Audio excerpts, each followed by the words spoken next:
Shalom Jesus generation, blessings to you all in the name of Jesus Christ. आपको सबको शांति मिले प्रभु यीशु मसीह के वंशजों, प्रभु यीशु मसीह के नाम में आप सबको आशीष भी मिले। So today I am going to teach you on financial blessings. तो आज मैं आपको बताना चाहता हूँ धन की आशीषों के बारे में। Today you learn many things why Christians are poor.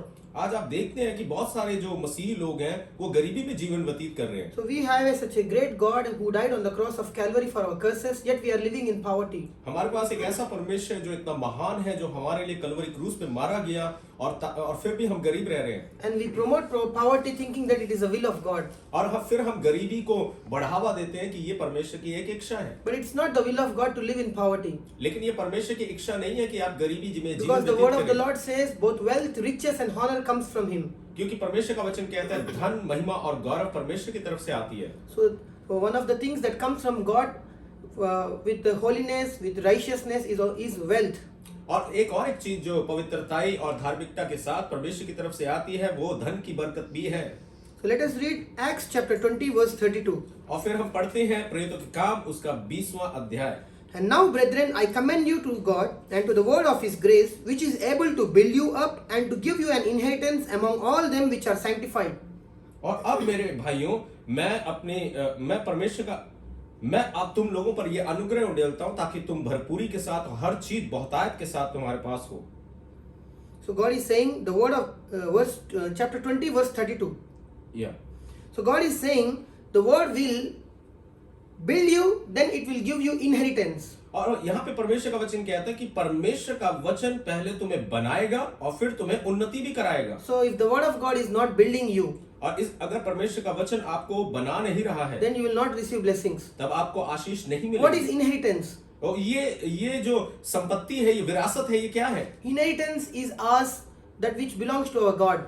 ये विरासत कोई ऐसी चीज है जो हमारी है, परमेश्वर से हमें मिलती है। So God has gave His Son on the cross of Calvary to remove our curses, so that we can live a life of blessings. परमेश्वर ने इसीलिए अपने पुत्र को कलवरी पर दिया ताकि हम एक आशीषित जीवन को बिता सकें। So inheritance is good health. तो जो संपत्ता की आशीष है उसमें अच्छी सेहत भी आती है। Inheritance means also prosperity. तो जो आपको विरासत में मिला है वो संपन्नता और धन की आशीष भी है। It is like what belongs to the father belongs to son. ये एक ऐसी बात है जो कुछ पिता का है वो सब पुत्र का भी है। But when that father will give to son? पर ये कब है जब एक पिता अपने पुत्र को ये देगा? When that small baby boy becomes a mature child. जब ये एक छोटा नन्हा बालक एक सिद्ध मनुष्य में तब्दील हो जाता है। So that's why word of God is saying the word of grace will build you and then it will give you. और इसीलिए परमेश्वर का वचन कहता है कि परमेश्वर का वचन जो है तुम्हें तैयार करेगा और फिर तुम्हें उन्नत करेगा। And it says to them which are sanctified.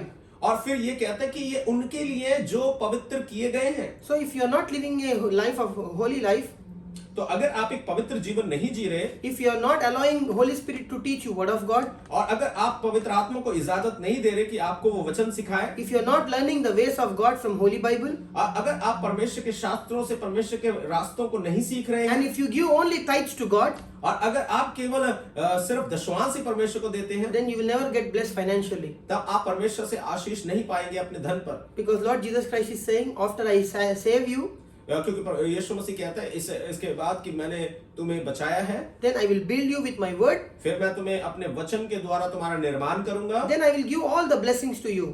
फिर मैं तुम्हें और भी सारी आशीषें दूंगा। Because the word of the Lord will sanctify you. क्योंकि जो परमेश्वर का वचन है वो तुम्हें शुद्ध करेगा, पवित्र करेगा। So if you only give tithes and if you don't allow Holy Spirit to read word of God, if you don't allow Holy Spirit to teach you word of God, and if you don't sanctify your life with word of God, you will never get prosperity or inheritance from God. अगर आप सिर्फ दशमांश देते हैं और आप पवित्र आत्मा के द्वारा सीखते नहीं हैं, आप पवित्र आत्मा को इजाजत नहीं देते कि वो आपको वचन सिखाए, आपको वचन पढ़ने के लिए प्रेरित करे, तो आपको ये कोई आशीष मिलने नहीं वाली, धन की आशीष। Let us read 2 Peter chapter 1 verse 2.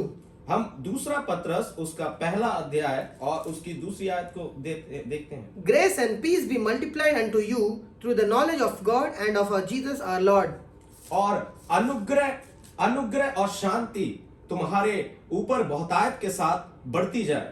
So how grace and peace will be multiplied? और ये कैसे है जो अनुग्रह और शांति बढ़ेगी? What is grace? Grace means unmerited favor. और अनुग्रह का मतलब क्या है? जिस चीज के आप योग्य नहीं वो आपको मिले। You are not worthy. और आप उसके योग्य नहीं है। Yet God is saying, I am going to make you a leader.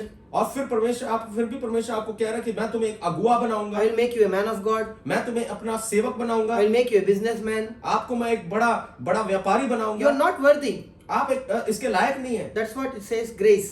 और इसी का मतलब होता है अनुग्रह। What is peace? अब शांति का मतलब क्या है? When your sins are forgiven, जब आपके पाप माफ हो जाते हैं, you will have peace in your heart. तब आपके हृदय में शांति होगी। When you know that God has forgiven you and you are a candidate of heaven, you will get peace. जब आपको ये पता लगेगा परमेश्वर ने आपको माफ कर दिया और आप स्वर्ग के नागरिक बन गए, तो इस बात से आपको शांति मिलेगी। When you get healings and money, then you will get peace in your life. जब आपको चंगाइयां और धन की आशीष मिलेगी, तब आपको शांति मिलेगी। So God is saying grace and peace will be multiplied in your life और परमेश्वर कह रहा है अनुग्रह और शांति तेरी जिंदगी में बहुतायत से बढ़ेगी। through the knowledge of God and of our Jesus Lord. और ये कैसे होगा? परमेश्वर और प्रभु यीशु मसीह की पहचान के द्वारा। So if you don't know the word of God, तो अगर आपको परमेश्वर का वचन नहीं मालूम, you don't know Lord Jesus Christ.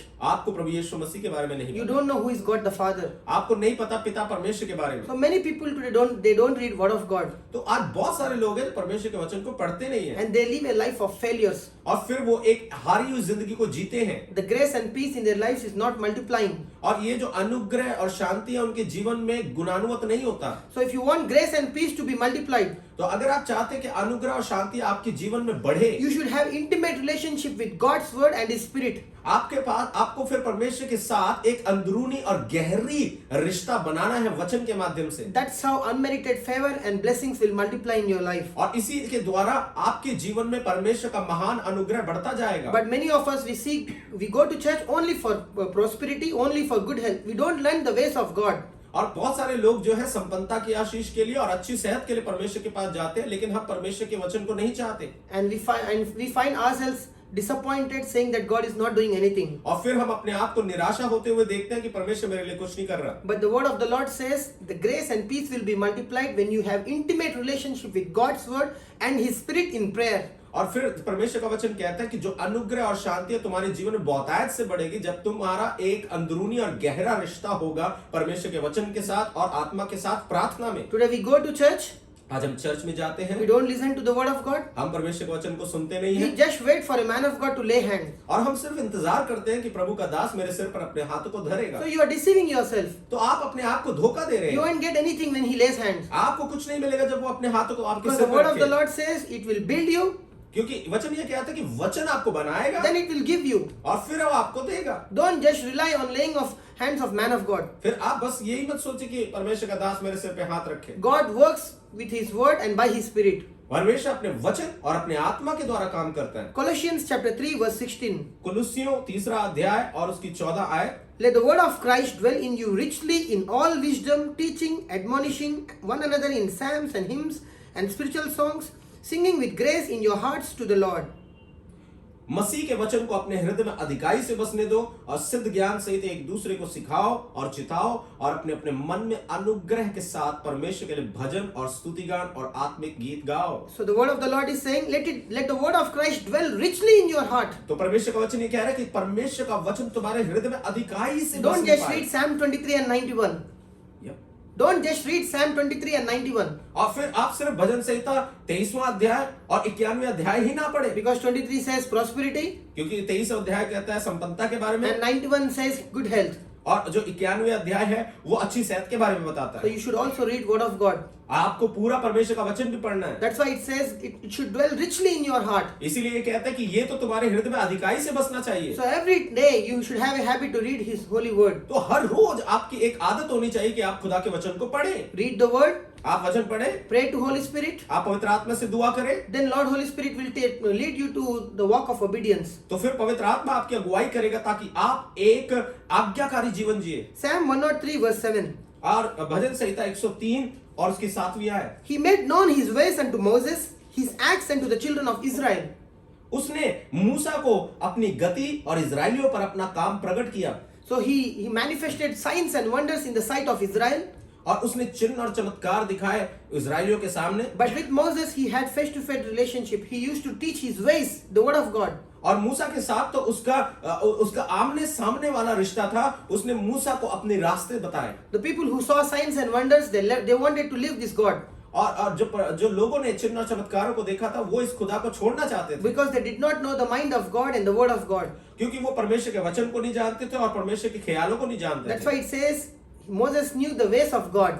इसीलिए वचन कहता है कि मूसा खुदाबंद के रास्तों को जानता He था know who God is and how God works. और वो जानता था कि खुदा कौन है और खुदा कैसे काम करता How है। does he know? He knows through the word of God. वो कैसे जानता है? वो परमेश्वर के वचन के द्वारा जानता है। But children of Israel, all they wanted was signs and wonders. लेकिन जो इजरायलियों की संतानों को देखें वो केवल चाहते हैं परमेश्वर के चिन्ह और चमत्कारों को। They saw so many miracles, yet they wanted to leave this God. उन्होंने कितने चमत्कार देखे लेकिन फिर भी हार के वो परमेश्वर को छोड़ना ही चाहते Because the थे, word of God was not abiding in their heart. क्योंकि परमेश्वर का वचन उनके हृदय में था ही नहीं। Disciples saw many signs and wonders. चेलों ने बहुत सारे चिन्ह और चमत्कारों को People देखा। of Israel, they saw many signs and wonders when Jesus Christ came. Israel के संतानों ने बहुत सारे चिन्ह चमत्कारों को देखा जब यीशु मसीह आया, Yet it did not change their hearts. लेकिन ये इन चमत्कारों के द्वारा भी उनका हृदय नहीं बदला। They forsake Jesus Christ. उन्होंने यीशु मसीह को छोड़ दिया, Because they did not knew the scriptures. क्योंकि उनको वचन के बारे में कोई जानकारी नहीं Because थी, all they was doing was following the signs and wonders. क्योंकि जो वो कर रहे थे वो चिन्ह और चमत्कारों के पीछे थे। So don't only just follow signs, wonders, healings and blessings. क्योंकि केवल आप इन चिन्ह चमत्कारों और आशीषों के पीछे ही ना भागे, But at the same time, grow in the word of God. लेकिन उसी वक्त आप परमेश्वर के वचन में भी बढ़े। Or else a time come where you will leave this God after seeing so many miracles. लेकिन क्योंकि इसके बाद एक वक्त ऐसा भी आएगा फिर आपके जीवन में जब आप खुदा को छोड़ देंगे, Because you don't have word of God. क्योंकि आपके अंदर परमेश्वर का वचन नहीं Psalm है। 73 verse 24. भजन संहिता 73वां अध्याय और उसके 24 verse. 14 आयत। Thou shalt guide me with thy counsel, and afterward receive me to glory. Which chapter? Psalm 73 verse 24. 23 verse 24, तू सम्मति देता हुआ मेरा अगुवाई करेगा और तब मेरी महिमा करके मुझको अपने पास रखेगा। So what God is saying? तो यहाँ पे परमेश्वर क्या कह रहा है? First, I will give you counsel. पहले मैं तुझे सलाह दूंगा, I will teach you my ways. मैं तुझे अपने रास्ते When दिखाऊंगा। you read word of God, तो जब तू मेरे वचन को पढ़ेगा, when you go to church, जब तू मेरी भवन में आएगा, I will fill you with my word. मैं तुझे अपने वचन से भरूंगा। I will make you to grow in my holy character. मैं तुझे अपने पवित्र चाल चलन के रूप में तैयार करूंगा Then I will take you to glory, which is heaven. और फिर मैं तुझे महिमा में लेके जाऊंगा जो स्वर्ग है। Even if you want to go to heaven, अगर आपको स्वर्ग में भी जाना है, you need to learn the word of God. आपको परमेश्वर के वचन को सीखना है। Glory means heaven. महिमा का मतलब है स्वर्ग, And not only that, glory means earthly blessings. और ना केवल महिमा संसारिक आशीषों को दर्शाता है। Glory also means earthly blessings. जो महिमा है वो संसारिक आशीषों को भी दर्शाता So है। God is saying, first I will guide you to learn word of God. परमेश्वर कह रहा है कि पहले तो मैं तुम्हें सलाह दूंगा ताकि तुम परमेश्वर के वचन को पढ़ो, Then I will glorify your life. तब मैं तुम्हारे जीवन को भी महिमान्वित करूंगा। But today many Christians, they forsake Holy Bible. आज बहुत सारे ऐसे मसीह हैं जो वचन को ठुकरा देते हैं They read Bible to attack another ministry. और वो वचन को सिर्फ इसलिए पढ़ते हैं ताकि वचनों को लेकर दूसरों को ऊपर आक्रमण करे, So they read only to judge others. और वो इसलिए पढ़ते हैं ताकि लोगों का न्याय करे। They don't read to commune with God's word and spirit. वो इसलिए नहीं पढ़ते ताकि वो लोगों के साथ परमेश्वर के साथ संगति रखें। Please read your word to have fellowship with God. आप इसलिए वचन पढ़ें ताकि खुदावंद के साथ संगति And रखें। God will bless you mightily. आपको परमेश्वर आशीष देगा बहुतायत के साथ। And let us read verses where we will come to know whether poverty is the will of God or prosperity is the will of God. आइए हम उन आयतों को देखते हैं जहां पर हमें पता लगता है कि गरीबी परमेश्वर की इच्छा है या नहीं। Today many pastors, they teach that poverty is the will of God. आज बहुत सारे पासवान ऐसे हैं जो गरीबी के ऊपर बढ़ावा देते हैं। Why? Because they did not receive prosperity, so they say prosperity is not the will of God. क्यों? क्योंकि उनको संपन्नता की आशीष नहीं मिली, इसीलिए वो भी प्रचार करते हैं कि संपन्नता प्रभु की तरफ से नहीं है। So if they receive healing gift, they say that healing is the will of God. अगर हमें उन्हें चंगाई का वरदान मिल जाए तो वो कहेंगे चंगाई प्रभु की तरफ से है। It should not be like that. अब ये इस तरीके से नहीं होना What चाहिए। you don't have, जो आपके पास नहीं है, it doesn't mean that is not the will of God. वो इसका मतलब ये नहीं है कि वो चीज परमेश्वर की मर्जी नहीं है। So today many pastors, they promote poverty because they are poor. आज बहुत सारे सेवक ऐसे हैं जो गरीबी को बढ़ावा देते हैं क्योंकि वो खुद गरीब है। They also say that Jesus Christ was poor. वो ऐसा भी कहते हैं कि यीशु मसीह एक गरीब था। Disciples were poor. वो चेले जो थे वो भी गरीब थे। Paul was, repairing the tents. और जो पौलुस था वो तंबुओं का निर्माण करता था। No, Jesus Christ was not poor. वो यीशु मसीह आप जानते हैं यीशु मसीह गरीब नहीं था। He was wearing very expensive clothes. और वो तो बहुत ही एक शाही वस्त्र को पहनता था। Even after his death, the Roman soldiers wanted that clothes. और उसकी मृत्यु के बाद भी जो वहां पे रोमी सैनिक थे वो भी उसके कपड़े को चाहते He थे। is not a poor God. वो एक गरीब परमेश्वर नहीं है। Whenever he saw lack, he multiplied there. जहां पर भी कमी आई वहां पे उसने बढ़ाया। He is not a poor God and his disciples are never poor.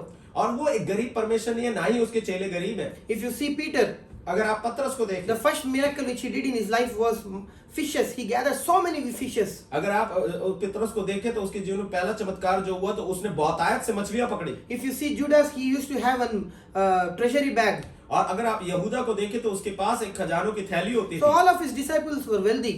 और जो जितने भी चेले यीशु के थे वो सब धनवान थे। That's why he said, don't take gold and silver when you are doing my ministry. और इसीलिए उसने कहा तुम सोना और चांदी मत लेना जब तुम मेरी सेवकाई को करो। Why would he say, don't carry silver and gold? और उसने ऐसा क्यों कहा कि तुम सोना और चांदी लेकर मत चलना? Because they were prosperous. क्योंकि वो धनवान थे, Because they were wealthy. क्योंकि वो उन्नत थे।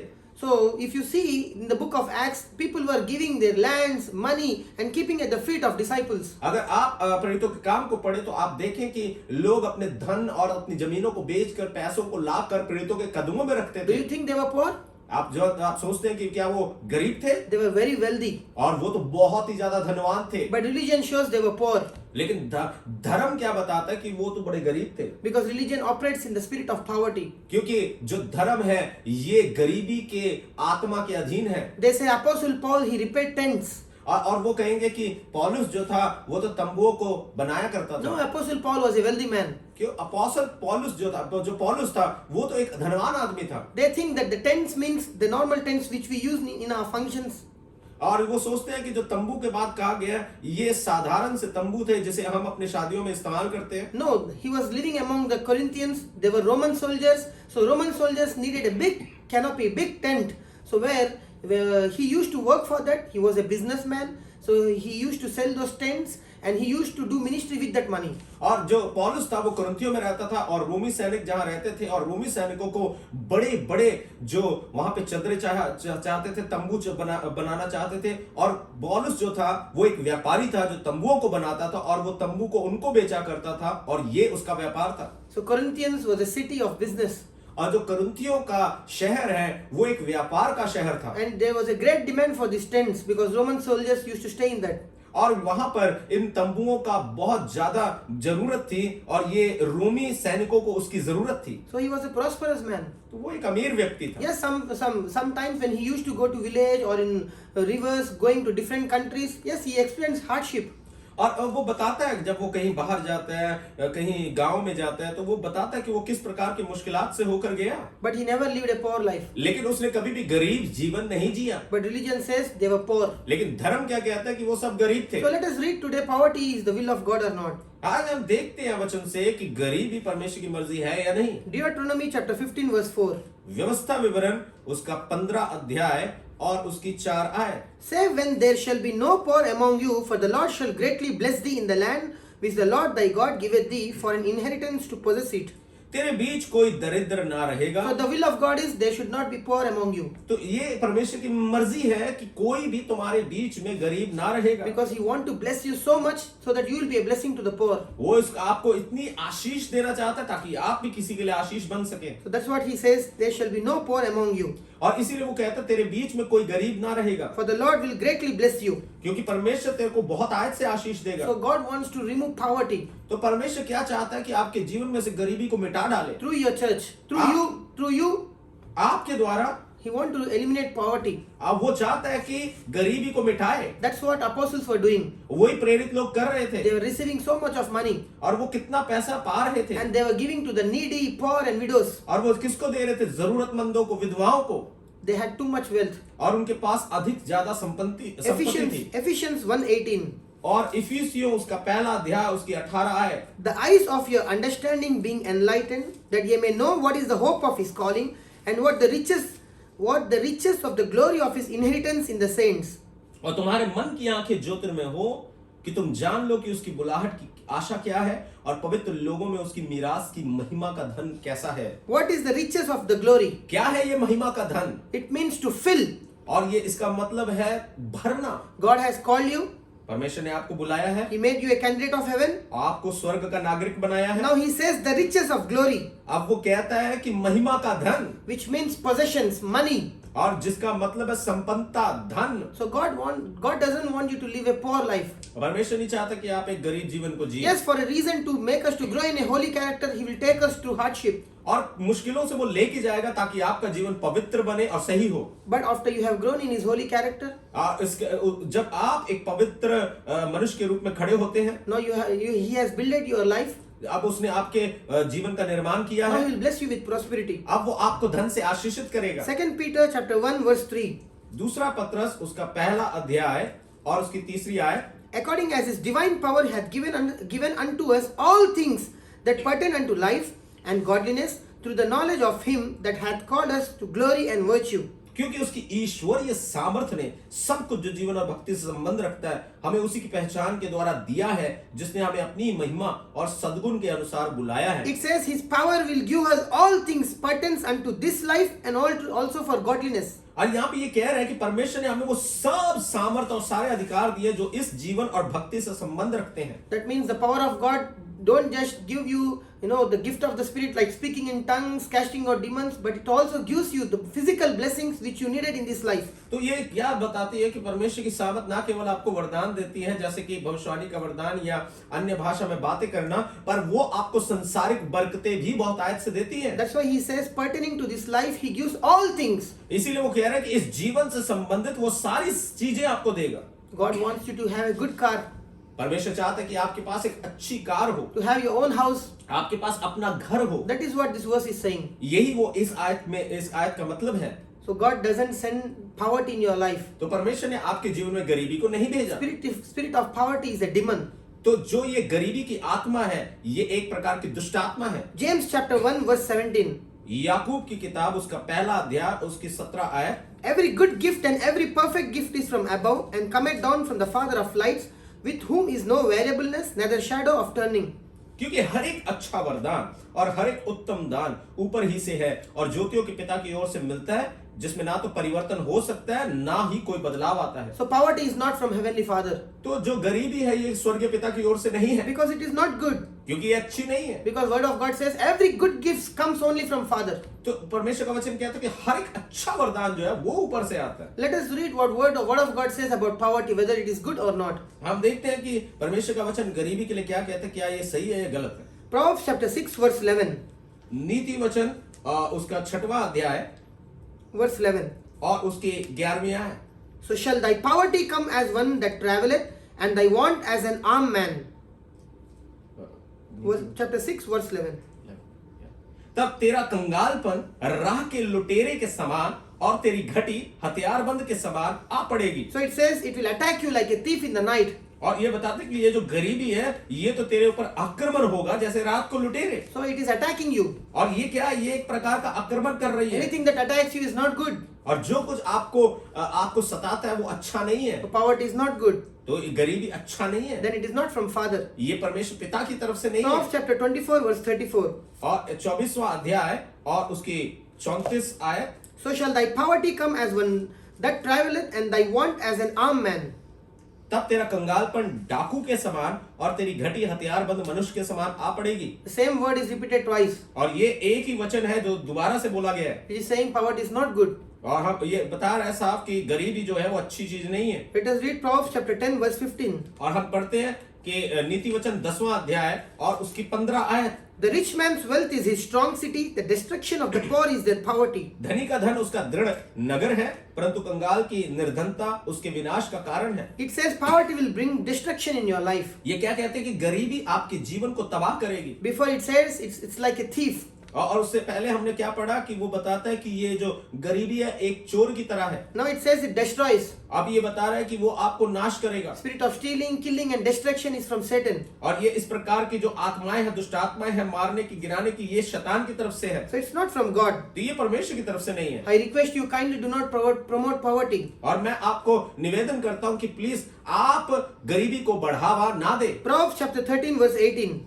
और 13 अध्याय और उसकी 18 आयत, Poverty and shame shall be to him that refuseth instruction, but he that regardeth reproof shall be honored. और जो उनके ऊपर गरीबी आएगी जो शिक्षा को अनसुनी कर देता है, लेकिन जो शिक्षा को मानते हैं वो उन्नत किए जाएंगे। If you don't learn from a pastor, अगर आप अपने शिक्षक से नहीं सीखेंगे, if you don't go to church, अगर आप कलीसिया में नहीं जाएंगे, obviously you will live a life of poverty. फिर आप गरीबी का ही जीवन बिताएंगे। So refusing to learn will bring poverty, अगर आप शिक्षा को सुनने के लिए इनकार करते हैं तो आप गरीब ही रहेंगे, which is not good. तो ये अच्छा नहीं है। Proverbs chapter 13 verse 18. तो इसी का 18 है।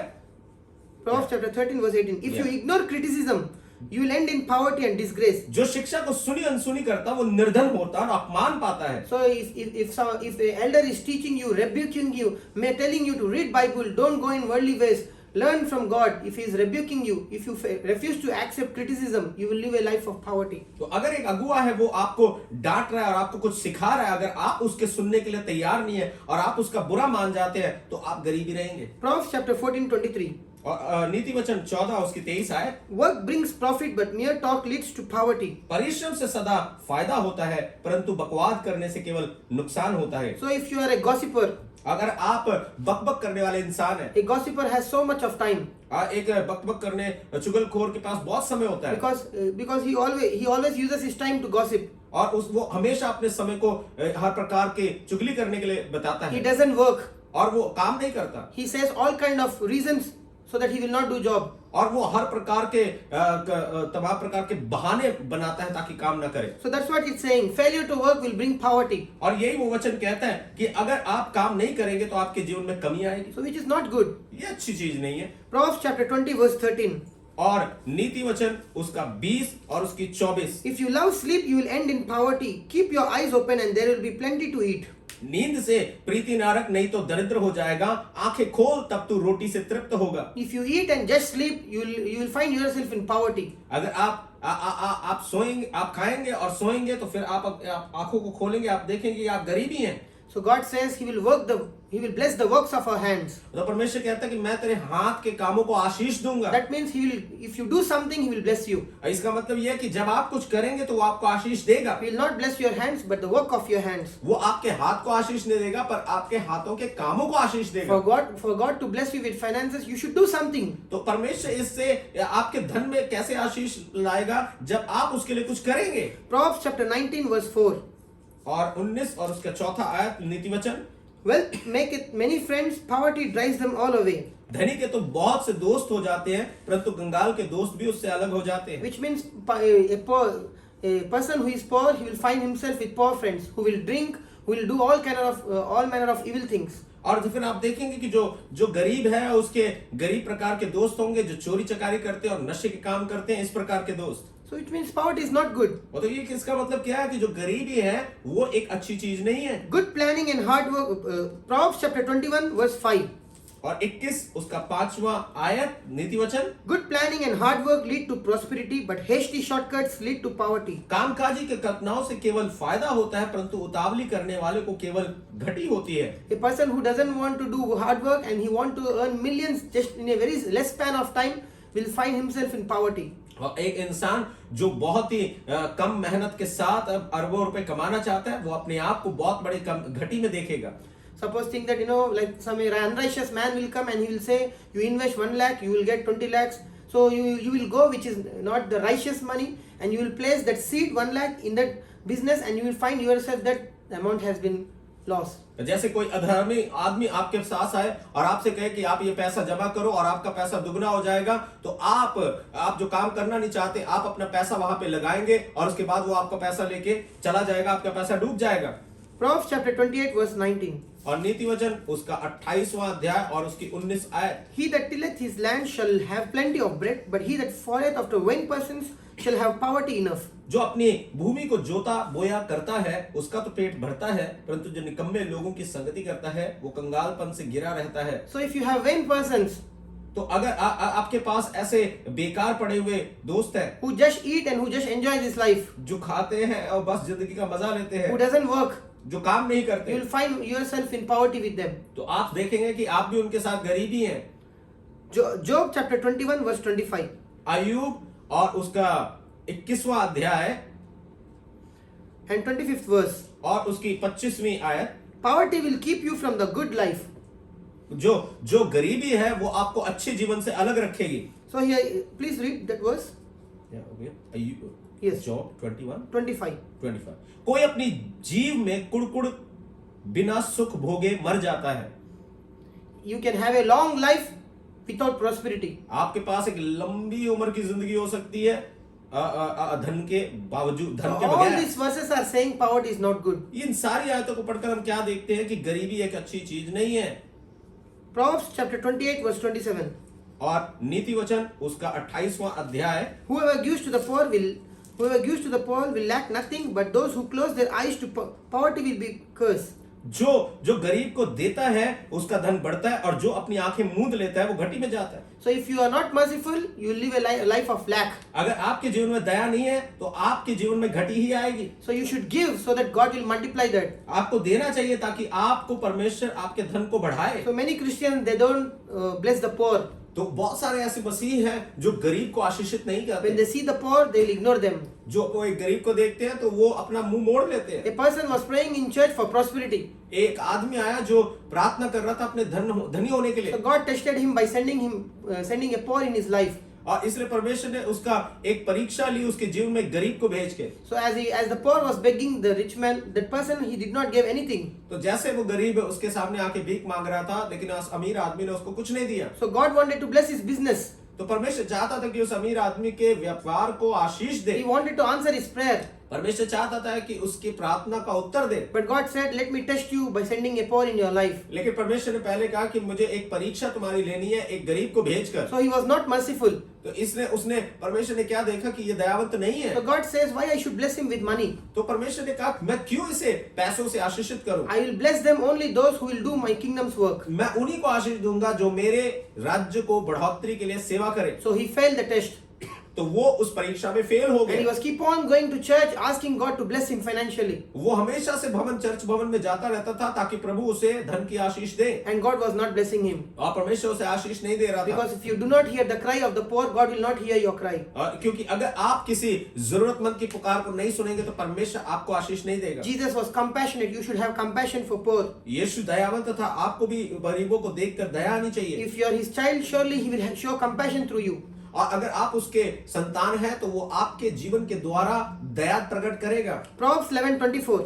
और नीति वचन 11 उसकी 24 आयत, There is that scattereth and yet increaseth, and there is that withholdeth more than is meet, but it needed to poverty. ऐसे हैं जो छितरा देते हैं तो भी उनकी बढ़ती ही होती है, और ऐसे भी हैं जो यथार्थ से कम देते हैं और इससे उनकी घटी ही होती So है। if you don't give to God, अगर आप परमेश्वर को नहीं देते हैं, if you don't give to the poor, अगर आप गरीब को नहीं देते हैं, your money will be eaten by sickness and diseases. आपका जो पैसा है वो गरीबी और हर प्रकार की बीमारी में ही चला You will जाएगा। find yourself loss. Your business will be in loss. आप देखेंगे कि आपका व्यापार निरंतर घटी में जा रहा है। Only those who scatter will receive more blessings. वही लोग जो अपने पैसे को बिखेरते हैं उन्हीं का बढ़ोतरी मिलेगी। So I want to teach you about prosperity in Word of God. अब मैं आपको सिखाना चाहता हूँ संपन्नता के बारे में वचन के अंदर। The first thing which Satan took from Adam was prosperity. तो एक चीज जो शैतान ने आदम से छीन लिया वो थी संपन्नता की आशीष, And that was the first thing. और ये पहली चीज थी। And the Lord God took the man and put him into the garden of Eden to dress it and to keep it. And the Lord God commanded the man, saying, of every tree of the garden thou mayest freely eat,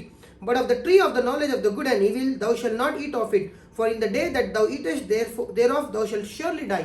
और यहोवा परमेश्वर ने पूर्व की ओर अदन में एक वाटिका लगाई और वहां आदम को जिसे उसने रचा था रख दिया, और यहोवा परमेश्वर ने भूमि से सब भांति के वृक्ष जो देखने में मनोहर और जिनके फल खाने में अच्छे हैं उगाए, और वाटिका बीच में जीवन के वृक्ष को और भले के या बुरे के ज्ञान के वृक्ष को भी लगाया। So God said, everything in the garden of Eden is yours, तो परमेश्वर ने कहा जो कुछ अदन के बगीचे में वो तेरा है, but the tree of good and bad you are not supposed to touch it, और जो भले और बुरे का ज्ञान का वृक्ष है उसे तुझे छूना भी नहीं है, because that is tithes. क्योंकि ये दशवांश है। That 10% belongs to me. और ये जो दशवांश है ये मेरा हिस्सा है। Rest 90% belongs to you. ये जो 90% है ये सब तेरा है। Everything comes from me, and everything you have in Eden, it's mine. But the 10% is mine, 90% I have given to you. सब कुछ जो तेरे पास आता है वो मेरी तरफ से आता है, और जब सब कुछ मैंने तुझे दिया है, लेकिन वो 10% जो है वो मेरा है, 90% तेरा है। That's what God is saying to us Christians. और यही परमेश्वर जो आज के मसीहियों को भी कह रहा है, Your good health, it came from me. और जो तुम्हारी अच्छी सेहत है वो मेरी तरफ से आई The है। job which you are doing, it came from me. जो तुम्हारी नौकरी है वो मेरे पास से आई I है, gave everything to you. और मैंने जो सब कुछ तुम्हें दिया है। But I want you to give 10% to my church. मैं चाहता हूं कि तू अपना 10वां हिस्सा मेरी कलीसिया में Don't they. do the mistake which Adam did. आप वो गलती ना करें जो आदम में किया है। Adam ate the seed. आदम ने उस बीज को खाया, He did not eat the fruit. उसने उस फल को नहीं खाया। I mean the 90% was the fruit. और मैं बताना चाहता हूँ वो जो 90% था वो फल था। He ate that fruit from the tree of good and life, which is the seed. और उसने उस भले और ज्ञान के वृक्ष के फल को खाया जो कि बीज था। That seed belongs to God. और वो जो बीज था वो परमेश्वर के हिस्से का था। What will happen whenever you eat seed? और क्या होगा जब आप एक बीज को खाएंगे? You'll find it bitter taste. और आप देखेंगे कि उसका एक कड़वा स्वाद है। But when you eat fruit, it will be tasty. लेकिन आप जब फल खाएंगे तो वो तो अच्छा लगेगा। So if you eat the tithes which belongs to God, तो अगर आप उस दशमांश को खाएंगे जो प्रभु का है, your life will be bitter. तो आपकी जिंदगी कड़वाहट से भर You will जाएगी। live in sickness. आप फिर बीमारी में जीवेंगे। You live in poverty. आप फिर गरीबी में रहेंगे। That's what happened with Adam. यही हुआ आदम के साथ। Genesis chapter 3 verse 17 to 19. और उत्पत्ति 3 अध्याय 17 से 19 तक। And unto Adam he said, because thou hast hearkened unto the voice of thy wife, and hast eaten of the tree of which I commanded thee, saying, thou shalt not eat of it. Cursed is the ground for thy sake. In sorrow shalt thou eat of it all the days of thy life. और आदम ने उससे कहा, तूने जो अपनी पत्नी की बात सुनी और जिस वृक्ष के फल में के विषय में तुझे आज्ञा दी कि तू उसे ना खाना, उसको तूने खाया है, इसलिए भूमि तेरे कारण शापित है। तू उसकी उपज जीवन भर दुख के साथ खाया करेगा और वह तेरे लिए कांटे और ऊंट कटारे उगाएगी और तू खेत की उपज खाएगा। In the sweat of thy face shalt thou eat bread till thou return unto the ground. और अपने माथे के पसीने की रोटी खाया करेगा और अंत में मिट्टी में मिल जाएगा, क्योंकि तू उसी में से निकाला गया तो मिट्टी का मिट्टी में मिलेगा। Sweat means working hard for hours and hours. और पसीने का मतलब है कि आप मेहनत करें, आप मेहनत करते ही जाएं। Before it, this was not the life of Adam. लेकिन इससे पहले आदम की यह जिंदगी नहीं थी। God has blessed him with abundance. परमेश्वर ने उसको भरपूरी की आशीष दी थी। The moment he ate the seed, he found himself in curse. जिस पल उसने उस बीज को खाया तो उसने देखा कि वो एक श्राप के नीचे आ गया। That is how Satan says. और इसी प्रकार से शैतान कहता है, Why you are giving tithes to God? क्यों तू अपना दशवांश प्रभु को दे रहा है? You can enjoy that tithe.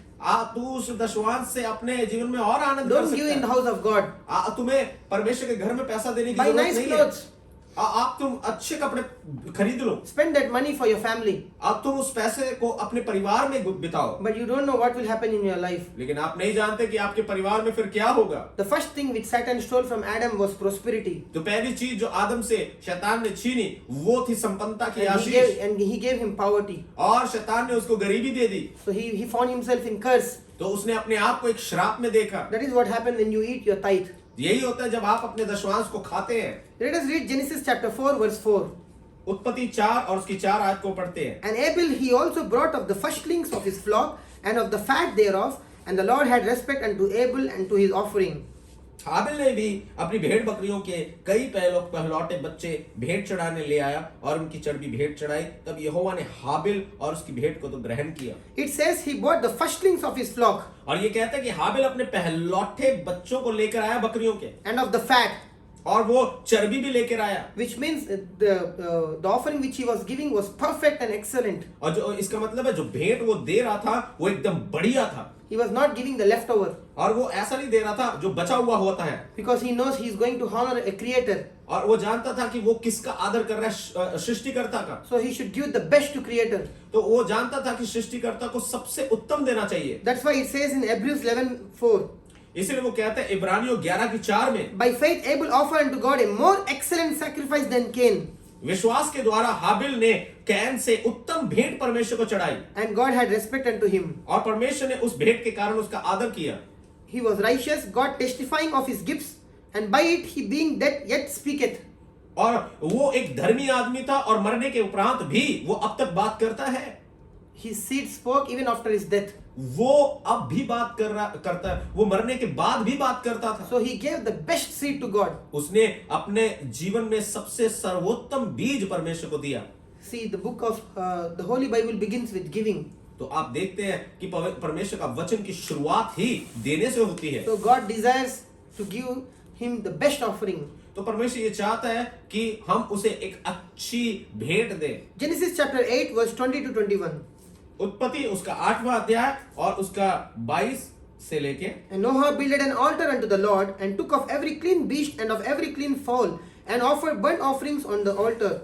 And the Lord smelled a sweet savour, and the Lord said in his heart, I will not again curse the ground any more for man's sake, for the imaginations of man's heart is evil from his youth, neither will I again smite any more everything living as I have done.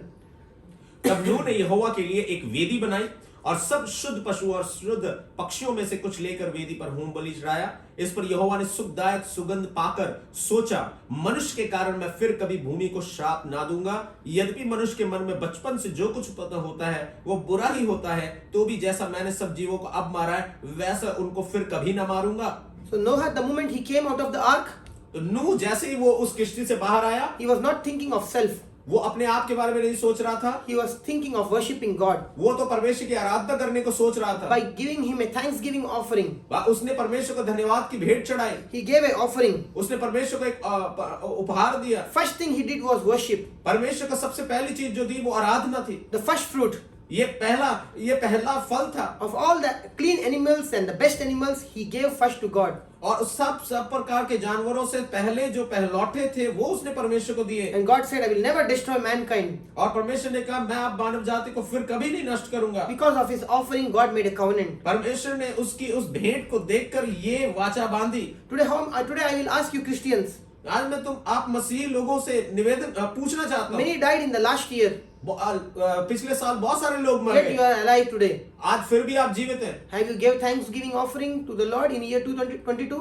क्या आपने धन्यवाद की भेंट चढ़ाई इस 2022 में? But we don't give to God. हम परमेश्वर को नहीं देते And we give all those things, we spend all that money in hospitals. और फिर हम उसी पैसे को अस्पतालों में चढ़ा देते हैं। Please learn from the life of Noah. आप कृपा करके नूह की जीवन से सीखें। He was not thinking of self but of God. वो अपने बारे में नहीं सोच रहा था पर परमेश्वर के बारे में सोच रहा था। So because of his offering, God made a covenant that he will never destroy earth with floods.